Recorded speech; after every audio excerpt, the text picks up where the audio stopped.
Oi, o Sem Censura está começando agora. Hoje vamos falar de reclamações contra os planos de saúde. Quem não tem uma, né? A ANS, a Agência Nacional de Saúde Suplementar, suspendeu em julho a venda de mais de 260 planos de saúde de 37 operadoras, tudo por conta do descumprimento dos prazos máximos de atendimento. A Carla Soares é diretora adjunta de normas e habilitação de produtos da ANS. Ela vai explicar esses prazos, vai falar de outras regras que devem ser cumpridas pelos planos, como a migração e a adaptação de contratos, por exemplo, e a manutenção dos planos para aposentados e trabalhadores que foram demitidos.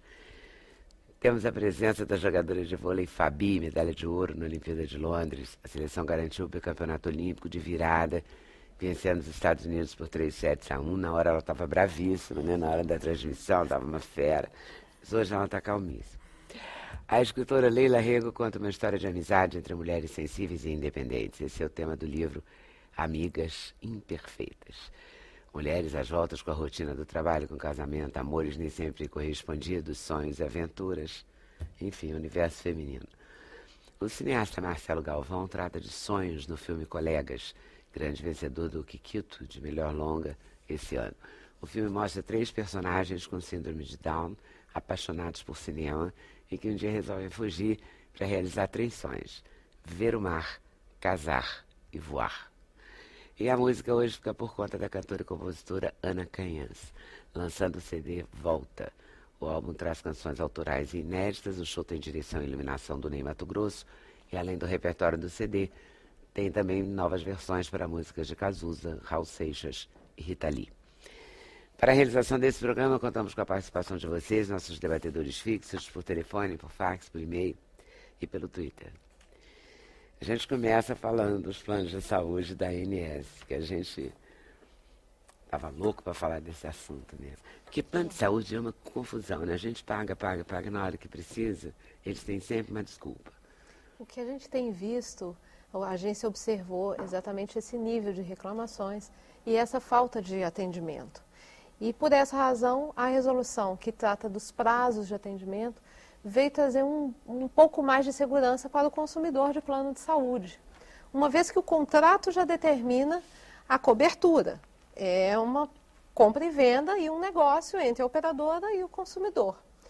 E uma vez que as operadoras demoravam a dar esse atendimento, a agência então trouxe essa resolução, a 259, e estabeleceu prazos máximos para que as operadoras pudessem dar cumprimento e o efetivo atendimento ao consumidor de plano de saúde. Os prazos vão de 3 a 21 dias. Exatamente. Para quê? Por exemplo, consultas básicas, 7 dias úteis. Agora, uma cirurgia, um exame de alta complexidade, 21 dias úteis. E por aí vai. Consultas com demais especialidades, 14 dias úteis. E esse rol traz exatamente todos os prazos. 3 dias para exames básicos laboratoriais, um hemograma, por exemplo, são 3 dias úteis. As operadoras têm que disponibilizar um profissional para o atendimento nesses prazos. Agora, o importante, Leda, é ficar muito claro que não é com o profissional de preferência do consumidor, porque muitas vezes aquele médico tem uma agenda muito cheia. E o que a operadora é obrigada a garantir é a prestação do serviço de saúde. Ela pode ter 20 cardiologistas, por exemplo, e todo mundo só quer um. Mas ela tem que garantir uma consulta com o cardiologista. Com pelo menos um. Com pelo menos um, não com aquele específico da preferência. Muitas vezes o consumidor prefere esperar 2 meses para ser atendido pelo médico de sua preferência. Mas se ele não quiser esperar, esses prazos têm que ser cumpridos. E como é que vocês estão fiscalizando isso?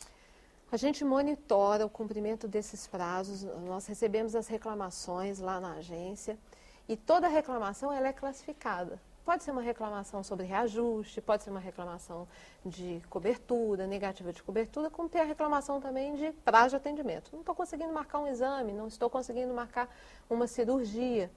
A partir da classificação dessas reclamações, a gente identifica a prática reiterada das operadoras. Ou seja, cada reclamação já gera um processo administrativo para apurar se houve infração ou não.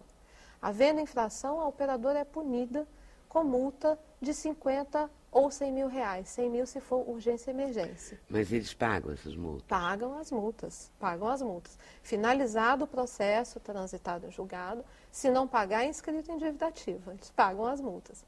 Além da multa individual por cada reclamação, nós monitoramos, então, o cumprimento por operadora, por plano, por produto vendido, se é o plano A, B ou C, do cumprimento desses prazos. Portanto, a operadora que tem essa prática reiterada de não cumprir os prazos, ela pode sofrer outras medidas administrativas, como essa que nós tomamos em julho, de suspensão da comercialização do produto. Quando a gente compra um plano, a gente às vezes até se sacrifica para pagar mais para ter atendimento num determinado hospital, numa emergência, por exemplo. E aí, num determinado momento, esse plano resolve que não vai mais ter o convênio dele com aquela emergência. Isso é legítimo?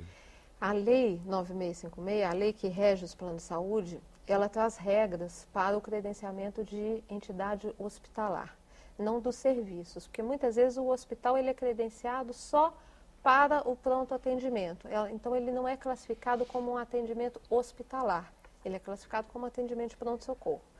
Quando o hospital é credenciado para atendimento hospitalar, esse hospital só pode ser retirado da rede que está disponibilizada ao consumidor mediante autorização prévia da ANS. Agora, os outros serviços, seja um médico, seja uma clínica de exames, ou mesmo um serviço que está disponível dentro de hospital, mas é só o serviço contratado e não é o atendimento hospitalar, ele pode ser alterado de acordo com a negociação entre as partes, que é entre a operadora e o prestador de serviço. O importante é que o consumidor seja comunicado dessa alteração. Ele tem que receber a informação. E hoje a gente determina que as operadoras disponibilizem no seu site, em tempo real, as de grande porte já estão obrigadas a fazer isso e as outras de pequeno e médio porte a partir de dezembro deste ano. Ou seja, toda a rede de prestadores, seja hospitalar ou não hospitalar, tem que estar no site da operadora e tem que ser atualizado em tempo real, tendo a informação para qual serviço aquele prestador é contratado. Isso vai diminuir muito este problema da pessoa olhar o livrinho, ver um determinado hospital, achar que aquele hospital está disponível para um atendimento de pronto-socorro, por exemplo, e chegar lá, não, esse hospital não foi credenciado, não foi contratado para pronto-socorro, ele foi contratado só para cirurgia eletiva, por exemplo. Então, hoje as operadoras estão obrigadas a deixar isso claro no seu site, a informação da rede, mesmo para aqueles que não são consumidores dela. Então, não tem que colocar o código do cliente, o número da carteirinha, qualquer um pode entrar no site da operadora e buscar quais são os hospitais credenciados, para quais serviços aqueles hospitais estão credenciados. Até mesmo para escolher a compra do plano de saúde. Por exemplo, você, Leda, quer comprar um plano de saúde, está em dúvida qual eu vou comprar, você vai no site de várias operadoras que as pessoas já te indicaram, alguém referenciou, e busca informações para ver se te atende. Eu quero ver se tem hospital perto da minha casa ou perto do meu trabalho. Então, essas informações têm que estar no site para que o consumidor possa fazer uma escolha e aquele que já é cliente também saiba onde se dirigir para ter o serviço. E as migrações? A migração, migração e adaptação, isso é uma resolução que a gente trouxe para incentivar as pessoas que têm planos anteriores à lei, planos que não dão a garantia de cobertura total do rol, como a lei define, que não tem a garantia, no caso do individual, do reajuste determinado pela ANS. Então, nós trouxemos essas regras para incentivar a adaptação ou migração de planos anteriores à lei. O que a agência pretende? Trazer esses consumidores para um mundo regulado, onde há regras, onde as operadoras devem cumprir regras e o consumidor tem muito mais garantia de atendimento. Então, ele pode decidir por adaptar o seu contrato, ou seja, ele permanece da data de vigência lá de 1995, por exemplo, mas ele se adapta, tem um aditivo contratual para que ele seja adaptado a todas as regras da Lei 9656, e aí ele passa a ser regido pela Lei de Planos de Saúde, ou então ele muda mesmo de plano, abandona aquele contrato, assina um novo contrato com a operadora. Mas isso é complicado, porque quando você vem para um plano novo é caríssimo.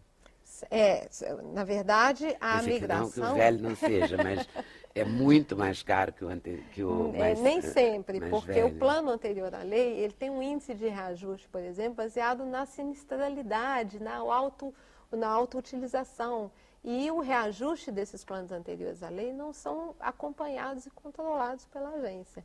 É o que está no contrato, que a agência acompanha dos planos anteriores à lei, é o cumprimento da cláusula contratual, mas aquela cláusula contratual, até por uma decisão do STF, tem que ser respeitada. Então, a migração pode ser exatamente a mudança de um plano sem cumprimento de carência, sem alegação de doença e lesão pré-existente, e a pessoa pode escolher aquele plano que mais se adequa às suas necessidades. São duas opções, aditivar o contrato antigo ou mudar para um plano novíssimo. Os aposentados. Aposentados e demitidos. Porque é na hora que eles precisam mais também. Né? A Lei 9656, ela já garante o direito de manutenção do aposentado e demitido no plano, se ele contribuiu com o custeio desse plano. O que a agência trouxe agora foi regras mais claras, deixar claro para esses consumidores, usuários de plano de saúde, quais são os direitos dele, a forma de exercer esse direito, qual o prazo que ele tem para exercer o direito, e trouxemos uma novidade, a portabilidade especial. Muitas vezes ele permanece no plano como aposentado e demitido, mas decide mudar de plano, e muitas vezes quando decide mudar de plano, teria que cumprir novas carências. A agência, então, nessas regras, trouxe a portabilidade especial. Este aposentado e demitido, ele tem o direito de se manter no plano ou mudar para um outro plano sem cumprir novas carências. Isso é muito importante, para que a gente possa garantir uma circulação, uma troca, e que o consumidor se sinta livre para realmente estar no plano que melhor o atenda. Olhando ela falar assim, parece que é fácil. É. Tão explicadinho que parece que é fácil. Em casa eu pago o plano da minha mãe e os aumentos anuais são impressionantes, assim, pela idade, né, conforme vai passando a idade. E tem aniversário do plano, né? Tem tudo, só falta ter um bolo, né? Mas escutando ela falar, absurdo. parece tão simples. Não, é só fazer assim, só fazer assim. Mas eles não cumprem. Eu acho que falta um pouco também de informação para o consumidor, para o usuário. Né? A agência ela tem buscado muito isso, fortalecer o acesso à informação e transmitir. Então, no nosso site, a gente sempre procura divulgar as novas regras. Cada vez que a gente lança uma RN, a gente divulga amplamente, deixa isso no site. A gente tem lá perguntas e respostas muito amplo. E temos também o próprio atendimento de Fale Conosco, pelo site, é possível fazer perguntas. Porque é importante que o consumidor esteja empoderado das informações, dos seus direitos, também dos seus deveres. Mas é muito importante que ele saiba, exatamente para não ter essa dificuldade para entender as regras, que muitas vezes no contrato não dá para entender as letrinhas pequenininhas, né? Não dá para entender muito. O contrato é muito complicado, porque você fala, você tem que saber se aquele hospital é credenciado para isso, para aquilo. Vai saber isso. Por isso que a gente agora vai saber, agora a gente determinou, vai ter que estar claro no site, no contrato não tem como. Então, se é credenciado para isso ou para aquilo, para qual serviço, tem que estar claro no site. E se mudar hoje, tem que estar no site online, atualizado, em tempo real. E vocês têm alguém da ANS que olha esse site? Temos um projeto que monitora os sites, que monitora o cumprimento dos sites. Então, tem uma gerência específica que faz o acompanhamento, já iniciou esse acompanhamento, como a regra entrou em vigor agora em julho, para as de grande porte, e em dezembro para as outras, nós já começamos a fazer o levantamento do cumprimento dessas regras no site, sim. Que tem que acompanhar, né? Ah, Porque com eles certeza, armam, né? com certeza, com certeza. E essa coisa do aposentado ficar, ele fica com o plano, o demitido? A própria lei já dá o direito. O demitido sem justa causa, ele pode se manter no plano pelo período, no mínimo de 6 meses, no máximo de 2 anos, na proporção de 1/3 do tempo que ele contribuiu para o plano de saúde.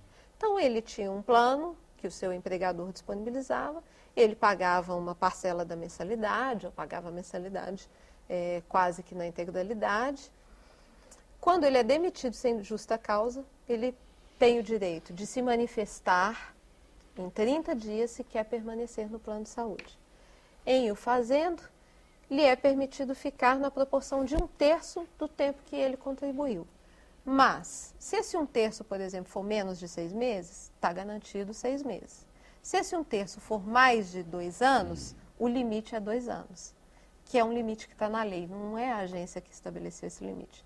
Já para o aposentado, não. O aposentado que permaneceu no plano, contribuiu para o plano por 10 anos ou mais, ele pode se manter no plano sem limite de tempo. Se ele contribuiu por menos de 10 anos, é na proporção de 1 para 1. Cada ano de contribuição lhe dá direito a 1 ano de permanência no plano. Vamos ver, vamos esperar as perguntas. Aliás, queria avisar que vocês podem fazer perguntas, que aí a Carla responde. Não é? Não, Fabi? Responde e ganha medalha se responder. É de ouro. De ouro. Fabi, e aí, mais uma de ouro? Mais uma de ouro, graças a Deus. Essa foi com mais sacrifício, mas tá aí. Foi tá perrengue? Aí. Foi perrengue. Foi uma história, a gente falando sobre essa medalha, é uma história completamente distinta da outra, né? A outra em Pequim, 4 anos atrás, a gente também conquistou a medalha de ouro, mas com muito mais facilidade, sem tantos problemas. E essa foi o problema do início até o final ali. E por que você estava tão brava no final? Ai, todo mundo perguntando. Acho pois que... porque a gente via de casa, você lá. Na verdade, foi uma mistura de tudo. Acho que teve uma certa... a gente ficou chateado. A gente, como todos, a gente acessa a internet, a gente fica vendo as pessoas criticando. Não que as críticas não fizessem sentido, obviamente que elas fizeram, porque o início foi muito ruim, porque a gente não estava jogando o voleibol que a gente gostaria de estar jogando, mas antes de mais nada nós somos seres humanos e estávamos tão insatisfeitos quanto as pessoas, né? Estávamos nos questionando, a gente treinou tanto, trabalhou tanto para chegar ali e não estava conseguindo fazer. Mas acho que as pessoas, elas desacreditaram muito cedo, e aí a gente ficou realmente sentido, triste. E eu acho que aquele momento ali do final, onde eu acabo colocando aquela emoção muito a flor da pele para fora, eu acho que antes de mais nada a gente é ser humano, como eu falei, e às vezes a gente não domina. Mas acho que foi muito honesto, foi muito sincero ali. Eu estava realmente colocando para fora, triste.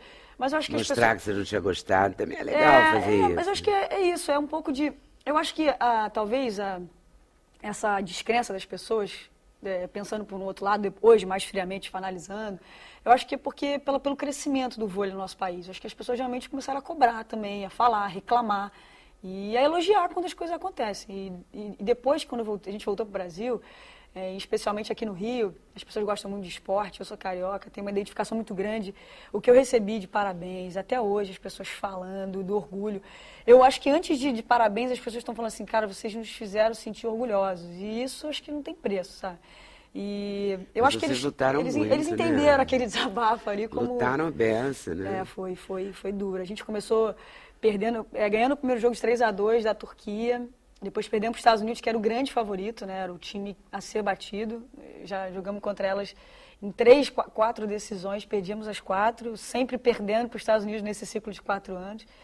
E depois a gente jogou contra a Coreia, que a gente não perdia há 7 anos.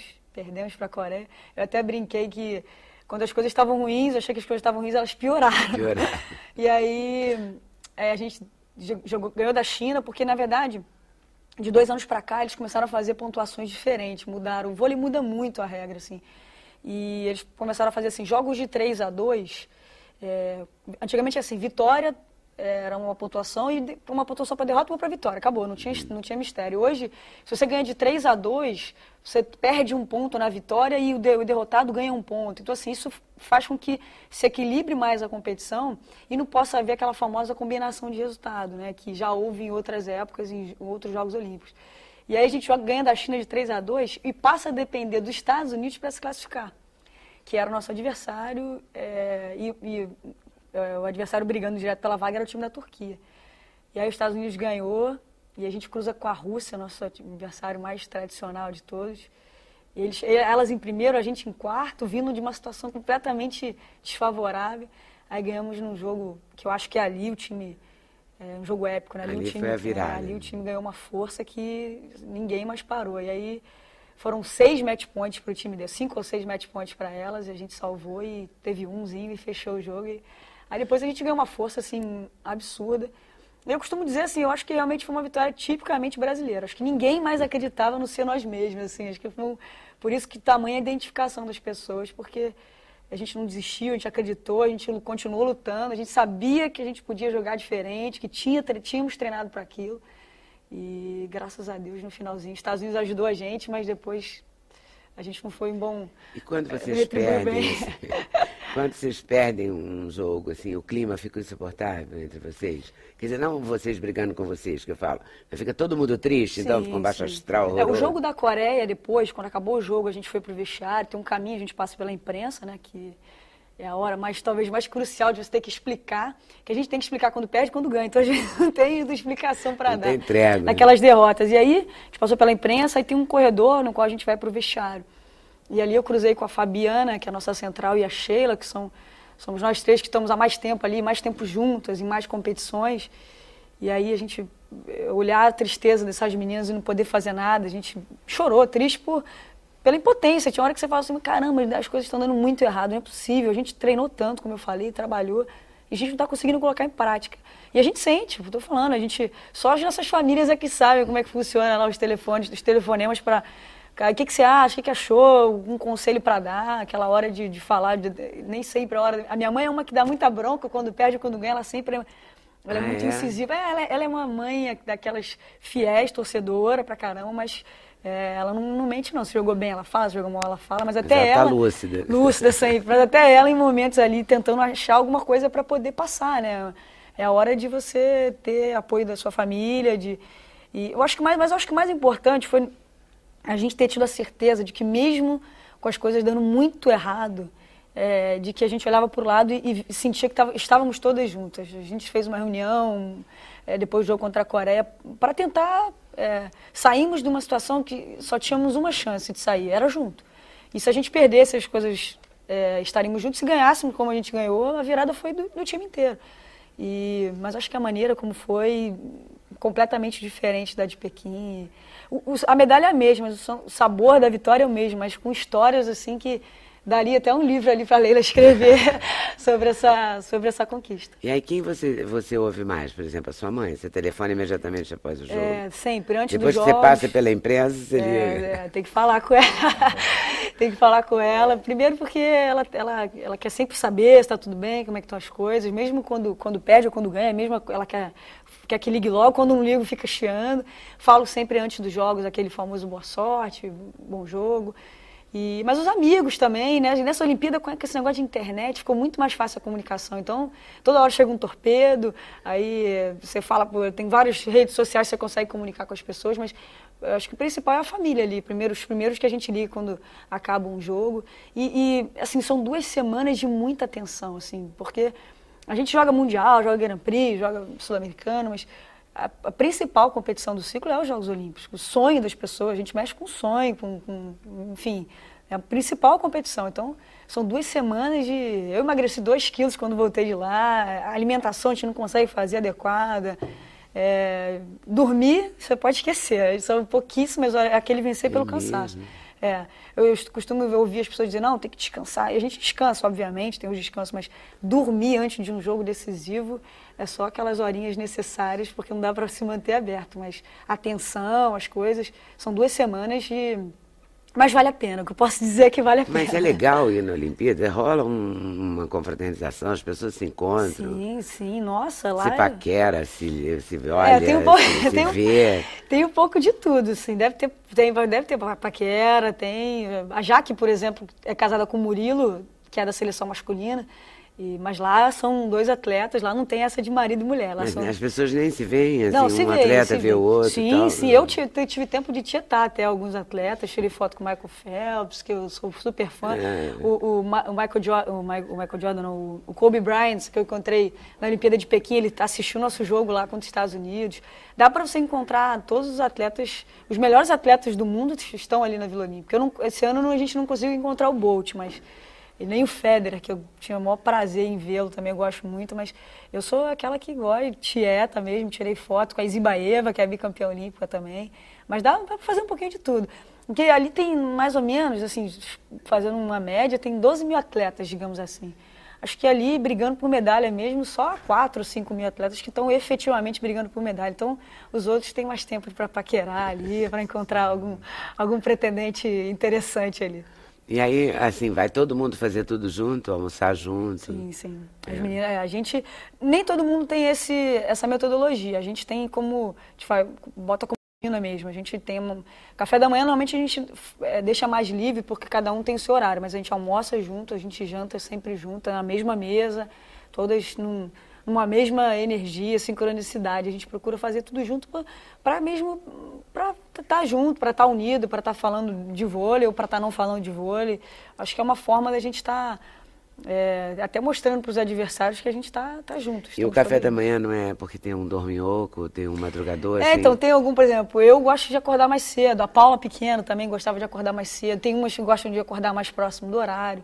Mas mesmo o café da manhã a gente acabou fazendo junto, acho que era por causa dos horários do treino, a gente acabou fazendo o mesmo horário. Em Pequim a gente fez o café da manhã mais livre.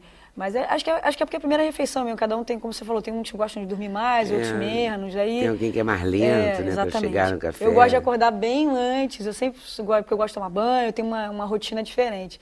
Outras gostam de dormir mais um pouquinho, então... Mas a gente procura, o resto das refeições a gente faz junto. E na vida real também você gosta de acordar cedo? Gosto de acordar cedo.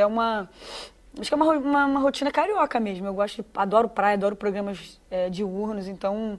Eu sempre gostei de acordar cedo assim, né? Se a gente for treinar às 9h30, eu acordo 1h30 antes. A maioria não acorda 1h30 antes, tenta acordar mais próxima. E eu também tenho cachorro, então eu tenho que dar uma passeadinha com o cachorro antes de fazer a minha rotina de café e tal. Então, às vezes eu gosto de comer um pãozinho quentinho, então eu desço ali rapidinho no mercado, compro. Mas eu gosto de acordar cedo, acho que não é uma coisa que eu me faça forçadamente, vou acordar cedo. Às vezes eu tento ficar na cama e não consigo. Tamanha essa rotina, né? Toda vez... No fim de semana, tudo também assim? Você às vezes quando encontro os amigos para comer alguma coisa à noite, eu durmo até um pouquinho mais tarde, mas é uma luta. Tentar ficar na cama passar das 10 é uma luta. E tem outras ali na seleção que não tem problema nenhum em ficar dormindo até meio-dia e meio. Se deixar, dorme até a hora que o relógio da alarme tocar. Ô Fabi, o seu técnico, o técnico de vocês é mais calmo, né, que os outros? O Zé Roberto é mais calmo, entre aspas, né? Ele faz no dia a dia a gente conhece bem ele. Ele talvez seja mais comedido do que, por exemplo, o Bernardo, né? Que tem sempre essa comparação entre os dois. Mas é tão bravo quanto ali, tão exigente quanto o Bernardo. Então, mas assim, no dia a dia... o Bernardo no dia a dia também não é aquilo que parece ali quando ele está dirigindo os jogos, não. Ele é bem tranquilo, não tem nada a ver com aquela pessoa. Eu costumo dizer que quando ele bota o uniforme de jogo, ele se transforma. Então, às vezes, a gente tem que se reapresentar ele. Né? Oi, tudo bem? Prazer. Porque no dia a dia ele é uma pessoa calmíssima. E o Zé também, mas o Zé nos jogos, assim, ele é mais comedido. Talvez ele grite um pouco menos. Acho que a bronca dele seria mais doce que a do Bernardo. O Bernardo, ele é mais, sei lá, mais explosivo. Talvez ele coloca essa intensidade que eu coloquei depois da final ali com mais frequência. Você foi uma vez, ele coloca toda vez. Ele é mais bravo. E aí dá para sair de noite, para fazer durante toda a preparação? Quer dizer, qual é o próximo evento de vocês? A gente agora com a seleção, a gente esse ano não tem mais nada, a gente fica só pelo clube. O próximo evento da gente da Unilever, a gente tem um campeonato que está para ser decidido ainda, não tem data, ainda estão falando, mas oficialmente só a Superliga, que é o Campeonato Brasileiro, que é a melhor competição, uma das melhores competições do mundo. É um dos campeonatos mais equilibrados. Esse ano vai ser bem bacana, que o Zé vai dirigir um time feminino aqui também, o time da Mil. Então, hoje tem 4, 5 times aí brigando por esse título, que ultimamente vem sendo decidido aí entre Unilever e Soli, já há mais de 7 anos. E todo mundo brigando para se manter nessas decisões aí. Mas é importante ter mais time também. Esse ano vão ter... Que aumenta a tua possibilidade. E a rivalidade, a disputa também, né? Porque esse ano a gente vai iniciar, no ano de 2013, inicia-se um ciclo para 2016, né? Então, acho que todo mundo vai querer estar se destacando para poder defender a camisa da seleção, porque a briga vai ser boa. Vai, né? Você está na briga? Eu vou estar me preparando. Acho que muita gente pergunta, né? Eu estou com 32 anos, você tem uma vontade? Impossível não ter vontade de vestir a camisa da seleção, impossível não ter vontade de jogar os Jogos Olímpicos aqui no Rio de Janeiro. Mas, assim, eu acho que a gente tem que ter lucidez, né? Trabalhar, treinar. Eu deixo muito claro que essas medalhas olímpicas conquistadas, elas não garantem nada, né? A não ser, ser portadora dela, fazer parte da história, mas quem se convoca... É bárbaro, mas quem se mas convoca não garante, o seu desempenho. Então, tentar continuar jogando pelo time da Unilever, jogando bem, e aí se o treinador achar que a Fabi tem que continuar, eu vou estar ali brigando. Acho que é impossível não querer, assim, só se realmente você encerrou seu ciclo, se não é isso mais que você quer da sua vida, mas eu não me vejo ainda não querendo mais ou não estando mais em condições de ser convocada, mas a gente vive de desempenho, tem que mostrar ali dentro da quadra. E você leva a mesma rotina o ano inteiro? Praticamente. Com a Olimpíada, sem a Olimpíada, você come igual, dorme igual, treina igual, às vezes, assim? Sim, a maioria sim. Às vezes, de vez em quando você perguntou até se a gente tem vida noturna. Até tem, assim, mas é coisas bem light, assim, um show da Ana, assim, se pudesse, que é, né, mais tranquila. Eu não gosto muito de baladas de noites, assim. Eu gosto de show, gosto de teatro, gosto de cinema. Não é muito o meu feitio, mas dá para fazer as duas coisas. Dá para, às vezes, quando você tem uma folga, que é muito raro, você ter uma folga, mas quando você tem uma folguinha, dá para ir, dá para abusar num dia, mas sabendo que no dia seguinte tem que descansar. Acho que tudo, se a gente fizer balanceando, com equilíbrio, as coisas dá para fazer um pouquinho de tudo. Tá certo. Volta aí daqui a pouquinho. Parabéns. Obrigada. Intervalo? A gente volta já já. Sem Censura, um programa da TV Brasil.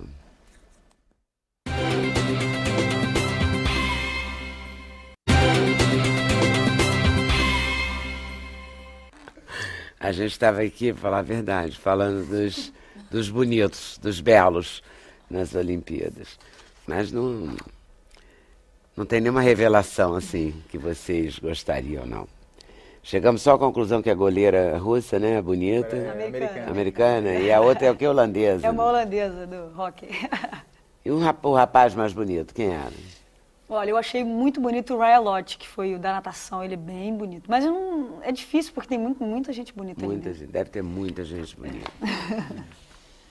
Em todos os esportes. E fora que os corpos também, né? A coisa do esporte faz, né? Cria um... O César Cielo é um menino bonito, né? O Cielo é bonito. Marcelo Galvão, conte-me tudo de colegas. O roteiro é seu, a ideia é sua? O roteiro é meu. Um roteiro de 7 anos. Faz 7 anos que eu escrevi esse filme. Eu estava indo para um festival de Toulouse com outro filme meu, que chamava Quarta B. E voltando de Toulouse, abri um edital do MINC, de baixo orçamento. E aí eu falei, preciso escrever alguma coisa. Eu tinha 2 roteiros, só que eram muito caros. E aí no voo eu escrevi. Escrevi assim, né, a espinha dorsal do filme, né? Escrevi 70 páginas. E aí depois essas 70 páginas viraram 120, viraram 160. E aí escrevi 13 vezes de novo. E comecei a captar, correr atrás de dinheiro para captar. Fiz mais 2 filmes nesse processo, desde que eu escrevi ele até hoje. Eu realizei outros 2 filmes. Que são? Rinha e Belinho e o Demônio. Mas Colegas é muito mais, é um filme bem especial, né? Pois é, mas é um assunto que te interessava, você conhecia alguém? Eu fui Como criado assim, com sentei no avião e escrevia? Eu gosto de escrever, né? A minha base, Sim. assim, eu era redator publicitário, né? Então sempre gostei de escrever muito. E eu fui criado com um tio que tem síndrome de Down. Assim, meu tio, ele é aqui do Rio, eu sou carioca, mas eu moro em São Paulo, fui criado em Campinas. E as férias, meu tio, ele passava sempre em Campinas com a gente. E era um momento muito divertido, assim, era um momento muito gostoso quando ele ia para Campinas, porque era uma criança num corpo de adulto. E a gente era pequeno, né? Então, assim, o tio Márcio chegou, ele era engraçado, ele era ingênuo, tinha um coração enorme. E esse momento de felicidade, eu quis escrever alguma coisa que passasse essa sensação. Não que falasse sobre síndrome de Down, né? Ao contrário, o filme ele tem 3 protagonistas com Down, tem mais 60 garotos Down no filme, mas ele não fala sobre Down, ele fala sobre 3 garotos que têm um sonho, cada um com um sonho.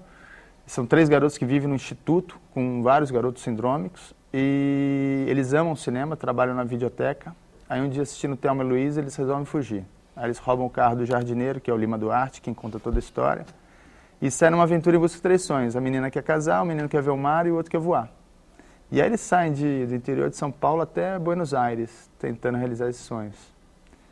E foi um filme assim, a gente terminou em 2011, né, de rodar, aí o filme agora está pronto em 2012, a gente foi para Gramado. A nossa primeira projeção foi em Paulínia, porque a gente precisava fazer, porque a gente captou dinheiro lá, então a gente tinha que fazer uma projeção lá. E a receptividade do público foi enorme, assim, o filme foi aplaudido em cena aberta durante umas 3 vezes, foi aplaudido de pé no final. Então isso pra gente foi um super prêmio, melhor do que qualquer outro prêmio que a gente pudesse ter ganho, porque ninguém ficou falando sobre síndrome de Down, não é um drama, é uma comédia, as pessoas riram, choraram, e isso se repetiu em Gramado também, né? Então já ter sido selecionado para Gramado já pra gente já foi um super prêmio. Aí em Gramado tem a mesma receptividade, o filme ser aplaudido em cena aberta e depois no final também de pé pelo público. E na segunda sessão ainda por crianças, né? Porque foi uma segunda sessão era para crianças de escola, também aplaudido de pé. Pra gente era melhor que qualquer coisa, assim, a gente já tinha ganho o prêmio. E aí ganhar o prêmio do festival foi super bacana, né? E como é que você achou os protagonistas? Eu fiz bastante teste, né? Eu fiz 300 garotos, foram testados. Eu descobri o Ariel e a Rita, que são casados, numa entrevista da Marília Gabriela. Ela tinha me falado, olha, eu entrevistei um casal bem bacana, e aí eu fui atrás deles, e por coincidência eles moram perto da minha produtora. O Breno, que é aqui do Rio, que é um judoca, faixa preta, eu conheci através do Premier Combate, assim, da televisão, que eu via ele, eu falei, esse garoto é muito bom. Aí eu chamei um produtor para fazer um teste com ele aqui no Rio. E aí eu cheguei nesses 3 garotos, né? Mas dentro do processo eu conheci muita gente bacana, que deixei na manga para outros projetos, né? E o Ariel e a Rita, como eles vivem próximos dali da onde eu trabalho, né, da minha produtora, eu comecei a ensaiar eles. Então a gente ensaiou durante 4 anos, toda semana na produtora. Não porque eles precisassem ser ensaiados, mas... Eles fazem o que na vida real? O Ariel trabalha numa empresa de tinta e a Rita trabalha na Droga Raia. E no momento o Ariel trabalhava, no momento que a gente começou, ele trabalhava com o pai dele, numa empresa do pai. Aí como ele foi fazer o filme, ele foi mandado embora do emprego. E aí depois O pai mandou ele embora. Mandou embora. Depois readmitido. Não, ele entrou numa outra empresa. Concorrente. Concorrente do pai. Melhor seria, né? E ele é um cara que, na verdade não foi o pai que mandou embora, o pai trabalhava numa empresa e ele acabou saindo da empresa, porque ele ficou muito tempo afastado. E acho que aquela posição dele já não existia mais ali quando ele voltou. Mas o Ariel é um cara que desde o início, assim, ele sempre quis ajudar, ele tem um sonho, o sonho dele é ganhar 5 Oscars, né? O Ariel, ele é super focado, assim, né? E 5? 5, é. Que é 11. E ele é um cara que, desde o início, desde o começo, quando a gente começou o projeto, ele tem essa ansiedade de ver o filme pronto, das coisas acontecerem. Então ele me ligava, como ele me liga até hoje, isso já faz mais de 6 anos, né? Ele me liga todo dia, umas 20 vezes por dia. E ele me ligou logo no começo, só para você entender quem é o Ariel, né? perguntando para mim assim, se eu já tinha arrumado dinheiro. Eu falei, Ariel, é muito rápido, não é um filme difícil, vai ter muito preconceito, não é assim fácil arrumar dinheiro. Aí ele, você já perguntou pro Lula? Lula era o presidente na época. Eu falei, eu não tenho o telefone do Lula, Ariel. Então tá bom. Desligou, aí deu 5 minutos, começou a chegar fax com o telefone do Palácio do Planalto. Aí ele me ligou, agora você tem o telefone, pode ligar para ele. Então ele é assim, ele é um cara que ele não tem não para ele. Ele mesmo captou R$300 mil pro filme, ele. Então é um cara que você fala para ele, falar que não vai ganhar 5 Oscars, não dá para falar para ele que ele não vai ganhar, porque ele surpreende mesmo, assim. E a Rita é casada com ele, são casados, eles se amam, assim, é super bonito o amor deles, assim, um cuida do outro, é super bacana. Já o Breno é o contrário, o Breno é o típico carioca, mulherengo. Na coletiva de imprensa que a gente fez, logo no início do filme, estava eu, Lima, a Juliana Didoni e os 3. Aí antes de começar a coletiva, o Breno falou assim, olha, antes de começar eu queria pedir a mão da Juliana em namoro. Aí a menina ficou assim, eu falei, ela já tem namorado, Breno. Ela falou, então só um beijinho técnico. Ele é assim, mas a gente virou uma família, né? A gente está sempre se falando, sempre se vendo. Agora o filme vem para o Festival do Rio, então vai ser um momento também que a gente vai voltar a se ver. Faz 6 anos que você filmou? Não. Eu filmei e terminei em 2011. O que eu escrevi faz 7 anos, o roteiro. Quando você convivia com o tio Márcio, e você era pequeno. Sim. Ele era adulto. Sim. Ele está vivo? Ele faleceu ano passado. Com quantos anos? Com quase 60. É uma vitória, né? Sim. Hoje em dia a expectativa de vida deles é bem maior. É bem né? maior. E a expectativa de independência, de viver, por exemplo, o Ariel e a Rita, né? Eles moram sozinhos, eles tocam uma casa. Funciona bem isso? Eles têm uma vida deles, né? Mas eles moram num andar, é um duplex, então o andar é deles. Eles têm entrada para casa deles, tal, mas embaixo mora a mãe. Esse é um problema, assim, às vezes, essa independência, né, mesmo, porque é difícil eles terem uma independência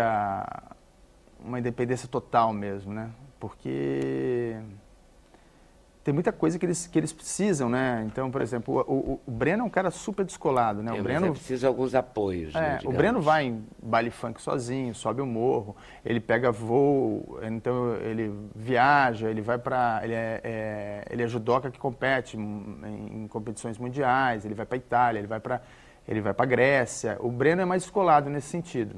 O Ariel e a Rita, eles têm um motorista que levam eles para os lugares, tal. Mas eu acho que tem um lance também da ingenuidade que é um... Que é um dado complicador no mundo de hoje, eu acho, né? Porque é fácil você enrolar assim, né? Então... Porque é o que você falou também, são muito afetivos. E tem um coração Aí enorme. são crédulos. Tem um coração enorme, Não, então as pessoas se aproveitam disso, na né? sequência, É nesse sentido que eu estou perguntando, porque muito antigamente, tipo quando eu era pequena, escondiam as pessoas. Esse era o problema. No quarto dos fundos, das visitas e tal. Aí ele veio com a evolução, né, e a inclusão, né? A inclusão e a própria evolução das pessoas, né, enquanto pessoas, começaram a trazê-los, né? As pessoas não começaram a se tocar que aquilo não era justo, né? E aí as leis vêm ajudar e tal. Aí eles vão para a sala, vão para a vida, vão para o colégio. Mas eu não sabia como é que... Depois eu nunca mais convivi com uma pessoa, então eu não sei hoje, como assim, é que funciona assim na vida real, sabe? Da pessoa... Então tem que ter algum recurso, algum apoio. Tem que ter um apoio. Mas eles evoluíram muito. Quanto mais apoio, mais vida independente. O maior problema era esse, a família mesmo. Vinha com a família. O preconceito vinha dentro de casa das pessoas esconderem mesmo os filhos. E hoje em dia isso não. Hoje em dia você vai em colégio normal, você vê vários garotos com alguma deficiência ali dentro, incluídos ali dentro, né? E é bacana, porque as crianças não são tão preconceituosas. Não, nem um pouco. Nem um pouco. Assim, é engraçado que o público infantil, apesar de ser um filme para todos, né, eu acho que o público infantil vai ser um público muito forte. Porque a gente às vezes dá palestra em escolas e você vê que eles são heróis ali dentro. Então eles dão autógrafo, tiram foto, eles têm o lance do lúdico que a criança também tem. Então, meu filho, eu tenho um filho de 3 anos e 6 meses, né? Meu filho vê todo dia, não é por minha causa, mas ele vê todo dia umas 20 vezes o trailer do filme. Ele adora o filme e é um público que se identifica de alguma certa maneira, né? Eu acho que porque eles vivem aquela viagem, porque eles são engraçados, eu acho que... Mas eles evoluíram muito, assim, eu vejo porque pelo meu tio. Meu tio, ele é irmão, ele tinha 9 irmãos, né? Tinha, porque ele faleceu, 9 irmãos, ele era o último. E meus avós morreram cedo, então ele ficou no instituto, ele passava os finais de semana com os irmãos, né, aqui no Rio, e as férias em Campinas com a gente. Mas ele era muito atrasado comparando com as pessoas que eu conheço hoje. Hoje, assim, eu conheci tanto garoto down que você fala, poxa, ele pode estar fazendo qualquer coisa. Né? A Rita, que é a mulher do Ariel, ela escreve bilhetes, escreve cartas, ela escreve super bem. Ela escreve melhor que muito estagiário que vai na produtora tentando emprego. Então, assim, a evolução, eu acho que isso, né? Tem a ver com a inclusão. Claro. É. Deve ter super a ver. Foi filmado lá mesmo, em Paulínia? A gente filmou 80% na região de Paulínia, né? Um dia em Bertioga, uma semana em Torres, porque eu queria filmar as falésias, a praia em Torres, e uma semana em Buenos Aires. E a gente vai fazer que nem o filho do Marcelo, a gente vai ver um trechinho do filme, vai ver o trailer. Podemos?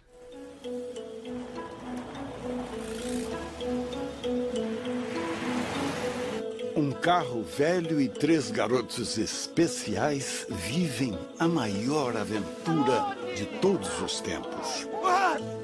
Em busca de seus sonhos, eles fogem do instituto onde vivem para ganharem o mundo.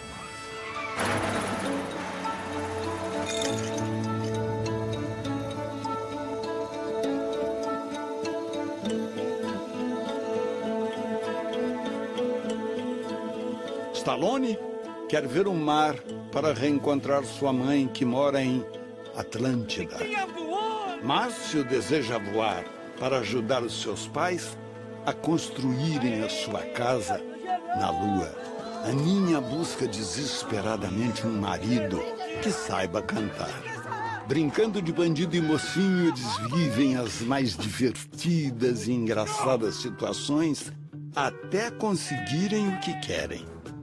Assim, da noite para o dia, Stallone, Márcio e Aninha tornam-se os fugitivos mais procurados do país, virando um caso que só a polícia especial poderá resolver.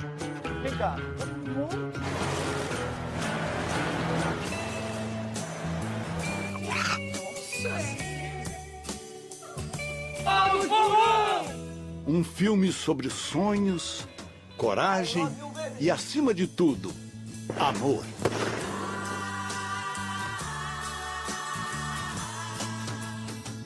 Embarque nessa aventura conosco. Colegas, uma comédia que irá emocionar você.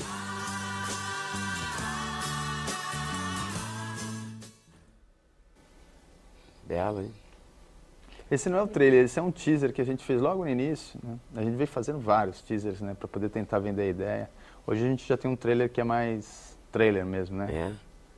Eu devia ter trazido né? esse. Ficou pronto agora também. Não tava, né? Ficou pronto agora. Tá bom. Intervalo? Pode ser, Cris? Então, intervalo, a gente volta já já. Sem censura no programa da TV Brasil.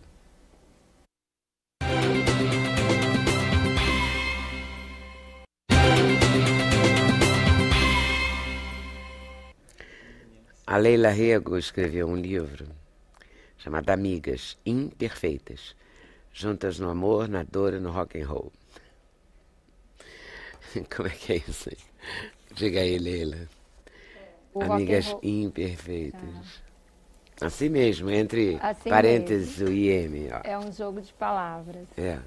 Eu quis brincar com essa ideia que, apesar delas serem imperfeitas, como todo ser humano é, a amizade delas é perfeita.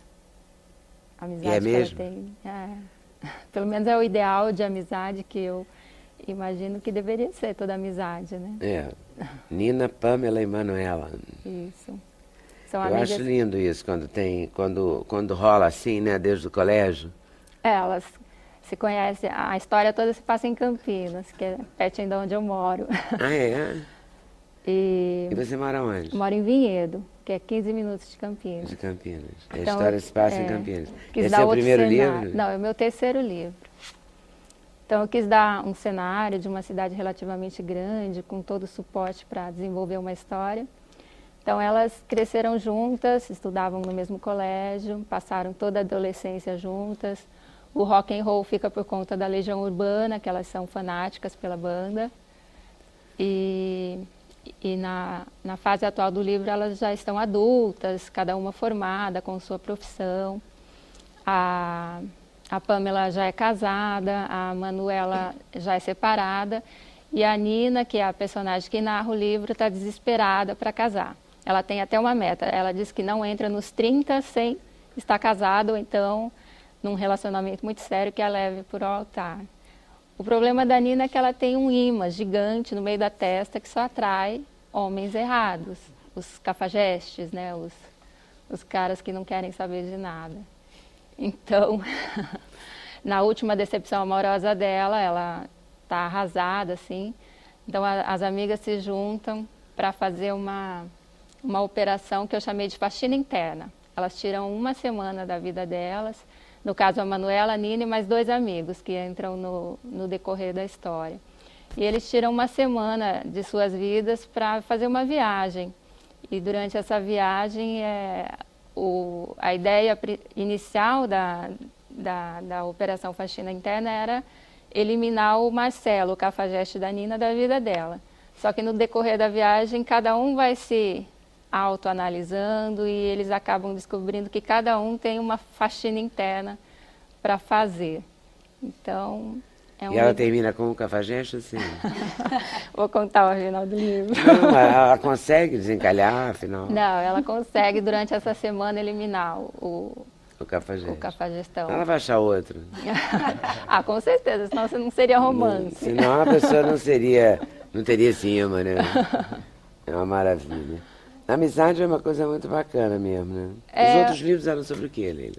Eu escrevo um gênero literário chamado chiquilite, que é um termo em inglês que traduzindo fica estranho, chama literatura de mulherzinha. Ou eu gosto de chamar de comédia romântica, mais voltado para o universo feminino. Então são livros que tratam do cotidiano feminino. Geralmente a personagem principal é uma mulher, geralmente em busca do homem ideal, do casamento, e tem as amigas, o trabalho, e fala desse universo, assim, da problemática toda feminina, que não tem fim, né? Que tem muito assunto. E se repete de geração em geração. Mas é sempre uma coisa na faixa dos 30? As minhas personagens sempre estão nessa faixa, entre 20 e 30. Eu não escrevo... eu tenho o meu público, os meus leitores, eu tenho leitor de 9 anos e de 80, então não tenho um público definido, mas as minhas personagens estão sempre nessa faixa, entre 20 e 30. Você começou a escrever como? Qual é a sua história? Então, é engraçado que eu nunca sonhei em ser escritora. Eu me lembro que quando eu era pequena eu sonhava em ser professora, aeromoça, várias coisas eu sonhei em ser, mas escritora não.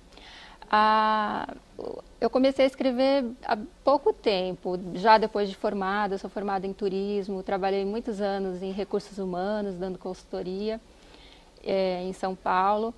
E eu comecei a escrever para aliviar a carga de estresse que eu sentia no meu trabalho na época em que eu trabalhava em São Paulo. Então, eu pegava um caderno, eu morava em Vinhedo, ia para São Paulo de fretado. Então, na ida e na volta da viagem para São Paulo, eu escrevia num caderno, assim, deixava a mente esvaziar, né? Colocava tudo no caderno. E aí surgiram contos, crônicas. Eu gostava também de escrever muita história infantil para o meu filho. Histórias infantis assim mais leves, sem lobo mau, sem aquelas coisas que abandona a criança na floresta. Então eram historinhas bem leves.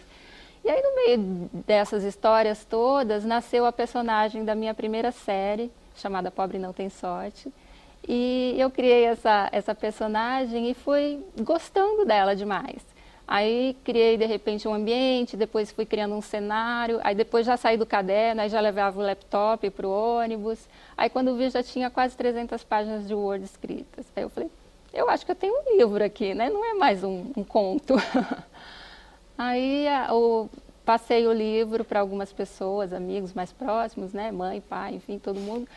Todo mundo que leu falou, poxa, não imaginava que você sabia escrever histórias, né? Eu falei, pô, nem eu. Nunca imaginei que eu pudesse escrever. Minha vida era outra, assim, né? E eu achei legal isso, que a gente de repente vive uma vida tão regrada ali naquele dia a dia, que de repente a gente não para olhar que você tem um outro lado, né? Então eu meio que me redescobri, me reinventei e hoje eu sou escritora. E aí escreve em casa? Escrevo em casa, eu parei já de trabalhar, hoje eu me dedico integral à literatura, além de ser mãe, esposa e tudo mais. Mas aí é bom, gosto. Ai, adoro. Nossa, e o engraçado é que a literatura sempre esteve na minha vida. Eu fui criada no interior do Mato Grosso, numa fazenda, no meio do nada. Também tu andou, né? Você não é do Paraná? Eu sou paranaense. Então, nasceu no Paraná, e aí, morou aos em São Paulo, anos, morou no Mato Grosso. Em Buenos Aires. Ó, e aos 4 anos, meus pais se mudaram. O pai da minha mãe comprou uma fazenda e pediu para os meus pais irem para lá tomar conta. Só que o tomar conta virou 30 anos lá, sabe? Eles moraram a vida inteira praticamente lá. E assim, era no meio do nada mesmo, a cidade mais próxima ficava 100 quilômetros. Então, eu tenho 2 irmãos mais velhos, um já faleceu, mas na época, ou eu brincava com meus irmãos do que eles queriam, ou seja, jogar futebol, nadar em rio, subir em árvore, ou eu lia, né, porque não tinha TV, não tinha nada. Então, os livros estavam presentes na minha vida desde pequena, e com isso eu criei o hábito de ler. Eu sou uma leitora, assim, eu leio 3, 4 livros por mês, eu leio muito. Então, a literatura sempre esteve presente, mas eu nunca olhei para ela. Eu procurei outros caminhos, assim. Mas um dia eu cheguei nela e hoje eu estou super feliz e realizada com o meu trabalho. E quando você foi trabalhar com RH, não é isso? Isso, recursos humanos. Você levou bem? Sim, porque eu gosto, apesar de ser um pouco tímida, eu gosto muito de lidar com pessoas, eu observo muito. Então, o meu trabalho era fazer seleção, entrevistar as pessoas, né, e fazer o recrutamento. Então, aquela coisa de conversar sobre a vida e descobrir se encaixava para o perfil da vaga, eu gostava bastante. Mas chegou uma época que ficou muito cansativo, principalmente por causa da distância, né, que eu morava em Vinhedo e tinha que acordar às 5 horas da manhã para estar em São Paulo às 7. E às vezes ficava horas na Marginal, no engarrafamento. Não chegava nunca em casa. Então aí isso foi acumulando um estresse, que eu descobri que eu não queria mais isso para mim, que eu queria curtir minha família, eu estava vendo meus filhos crescerem, só vendo um pouquinho à noite, um pouco no final de semana. Então aí resolvi mudar a minha vida de vez e descobrindo a literatura, eu falei, é esse o caminho, é aqui que eu vou investir. E está feliz? Muito. Muito bom. E já lançou? Lancei dia 18 de agosto na Bienal de São Paulo. Foi assim, foi lindo, foi uma repercussão que eu não esperava. Muita gente foi ao estande da Gutenberg comprar o livro, me visitar, me dar um abraço. Então, foi muito bom. Muito bem, então. Qual vai ser o próximo? Então, a Fabi até falou assim que é uma ideia para eu escrever meu próximo livro. Durante a final do jogo, eu decidi o tema do meu... É mesmo? Eu estava assistindo ali aquela emoção do jogo como torcedora, eu adoro vôlei.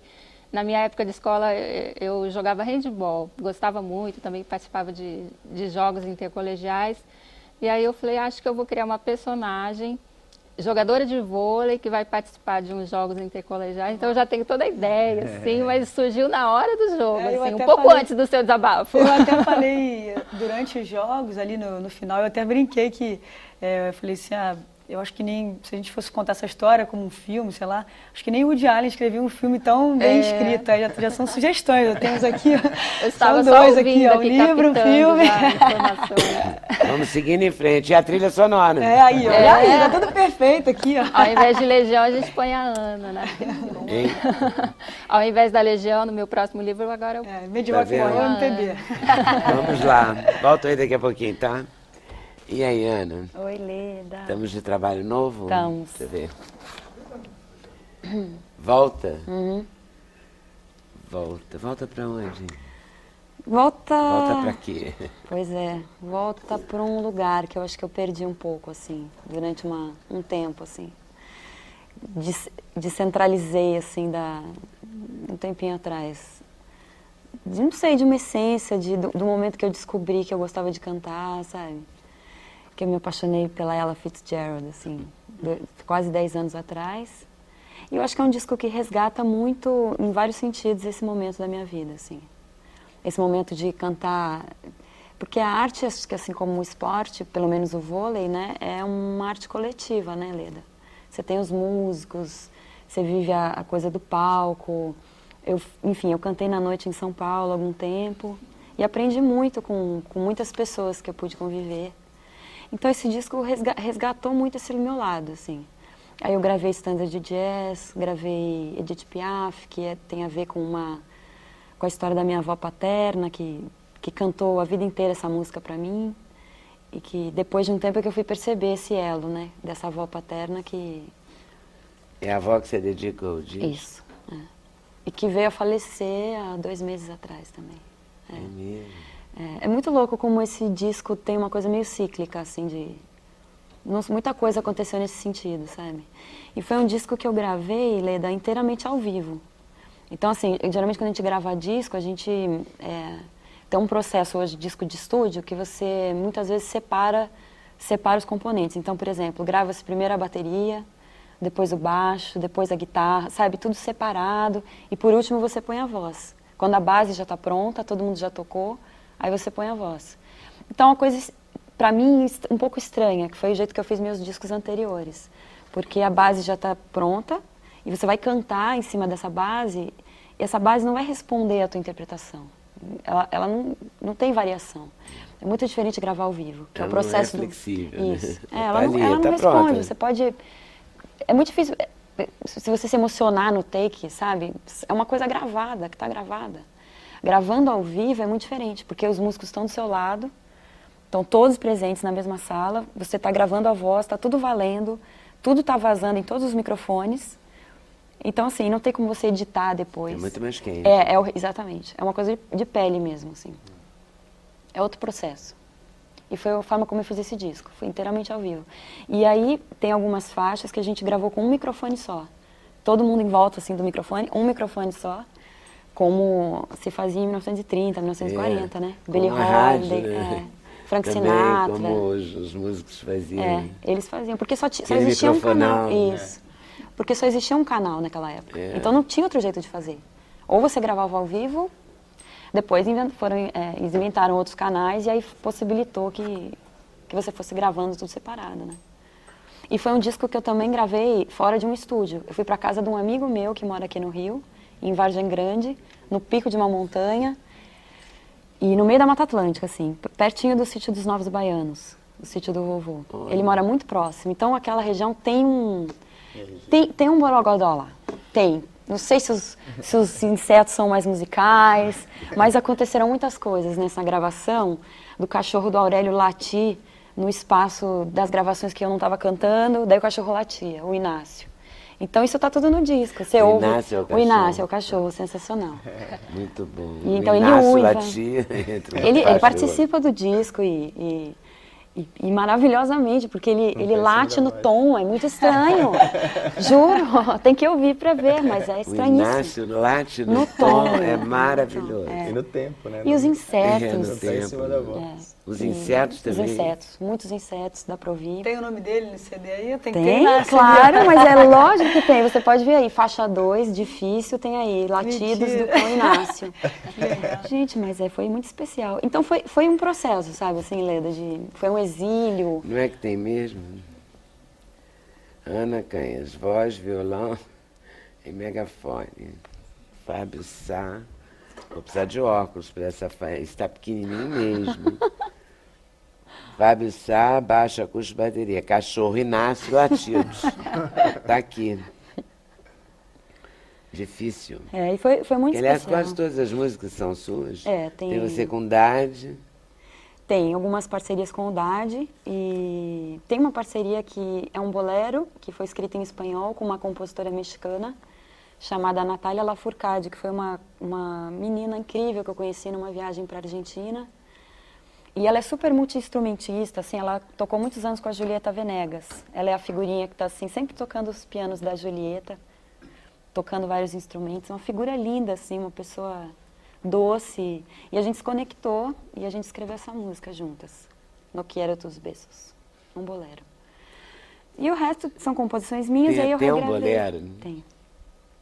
E aí tem uma composição que eu fiz em francês, usando o Google Translate. Deu certo? Deu certo, mas foi um momento de sorte. Eu passei uma madrugada, assim, digitando frases no Google, porque eu não falo francês. Apesar de eu admirar profundamente, assim, a língua francesa, eu não tive essa felicidade de estudar, de aprender. Mas eu passei uma madrugada, assim, digitando várias frases no Google e vendo a tradução do Google, você tem um botãozinho que você ouve a audição, né? A pessoa te fala, como soa. E aí eu fui juntando frases. E eu fui dando sorte, porque algumas frases rimaram no final das frases, assim, com algumas palavras. E aí escrevi L'amour, que é em francês.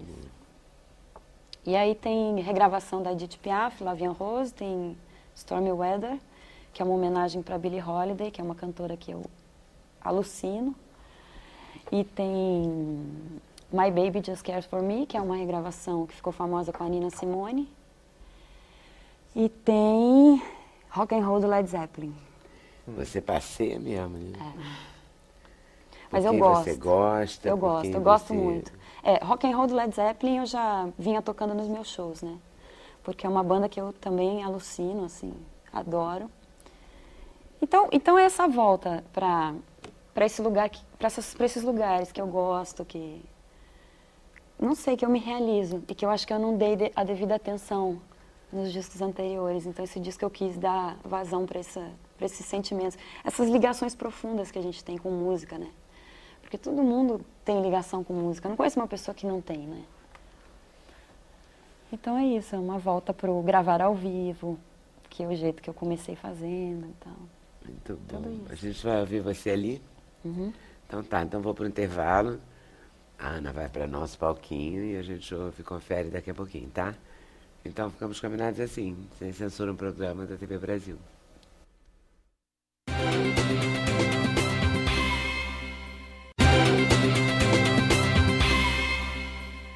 Animadíssima a conversa aqui. Parece ter um jazz ótimo, né? Não sei aonde. Estão se animando.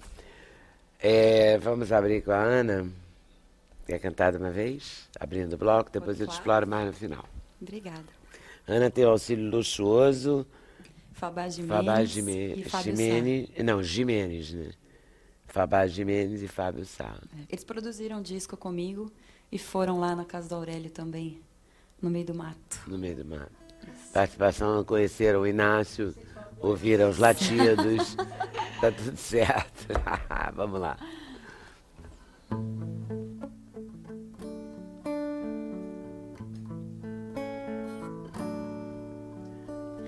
Tudo do avesso, tudo certo, tudo no começo, te espero. Vai ser assim e vai ser bom te ter até toda intenção. Uma sensação, sou só som, amor transbordando. Uma sensação, sou só som, amor transbordando. Rouca como a minha, louca como a nossa, e não há quem possa entender. Rouca como a minha, louca como a nossa, e não há quem possa entender. Eu te amo, será que você me ama? Eu te amo, será que você... te amo, será que você me ama?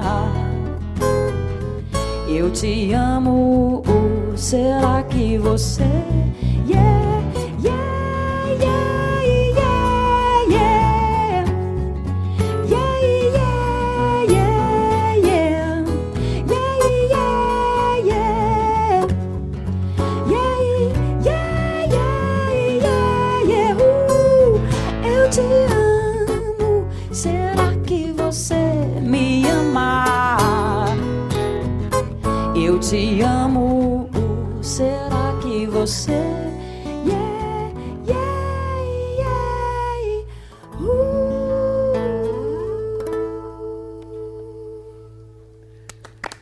Muito bem. Obrigada. Essa foi a Ana com Fabá e Fábio lançando o CD Volta.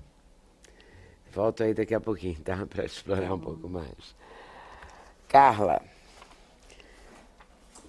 já tem gente reclamando que no site da Plano de Saúde não tem... Ó, as regras da portabilidade não estão no site da Golden Cross. Onde eu reclamo? Reclama na agência, no nosso 0800 701 9656 ou no site da agência, na central de atendimento. Também pode deixar a sua reclamação lá. E reclama com a Golden também. 0800 701 9656.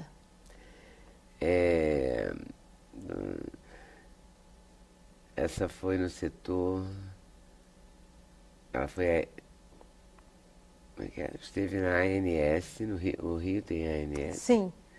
Ficou perplexa porque teve em 2 setores para tomar informação, não foi atendida. Não foi atendida pela Juliana, que caminhou para o setor de protocolo. No protocolo, foi atendida pelo Leandro, que não sabia o que estava fazendo ali. Ambos são de setores de informação, não sabem informar, tentaram me empurrar de um lado para o outro. Não permiti, mas fico imaginando o que eles fariam com a minha mãe, que tem 80 anos. Miriam, nunca se sabe, né? Mas tem que funcionar, né? Sim, nós temos lá o setor de atendimento ao consumidor e temos também o núcleo de atendimento da ANS. Então, no mesmo endereço, mas no primeiro andar, é o núcleo de atendimento, onde recebe as reclamações. A ANS autoriza consultas médicas via TV? Como assim, via TV? Tem medicina via TV? Não entendi a pergunta. Com o médico em outro local, moro no Rio, minha mãe mora em Belém do Pará, o plano de saúde dela, Rap Vida, disponibiliza consultas via TV. Pode? Consulta não deve poder via não, TV. se a Carla Soares da ANS não sabe, né?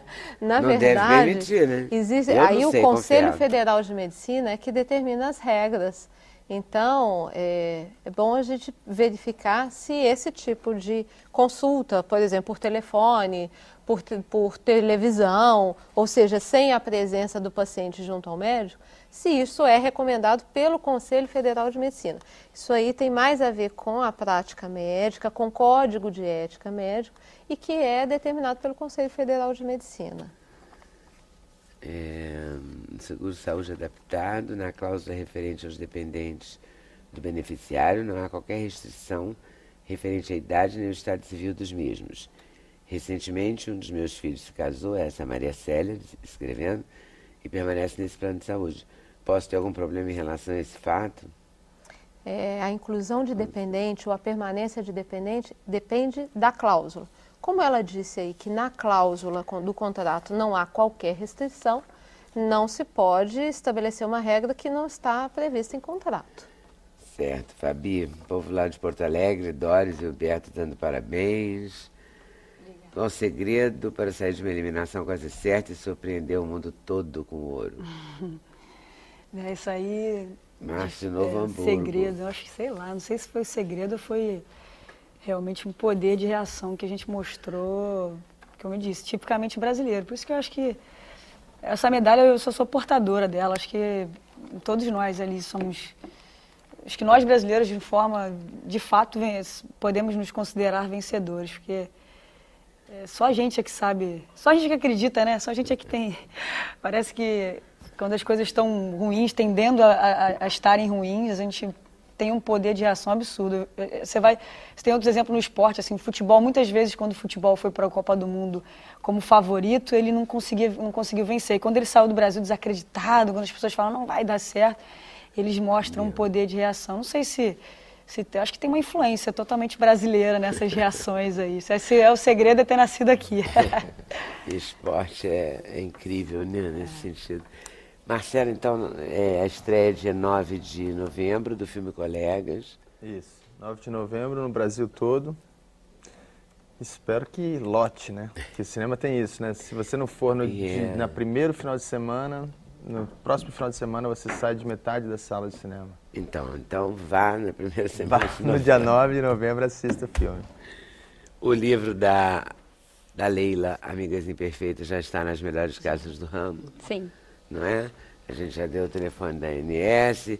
Enfim, agora a gente vai encerrar a cantante, né? A cantante Ana Canhães vai cantar pra gente. Certo? Então, agradecendo a vocês por terem vindo, super obrigada. A vocês por estarem nos assistindo. Obrigada a vocês. Boa tarde, boa noite, até amanhã, se Deus quiser, aqui na TV Brasil. Ao som de Ana, com seus auxílios luxuosos.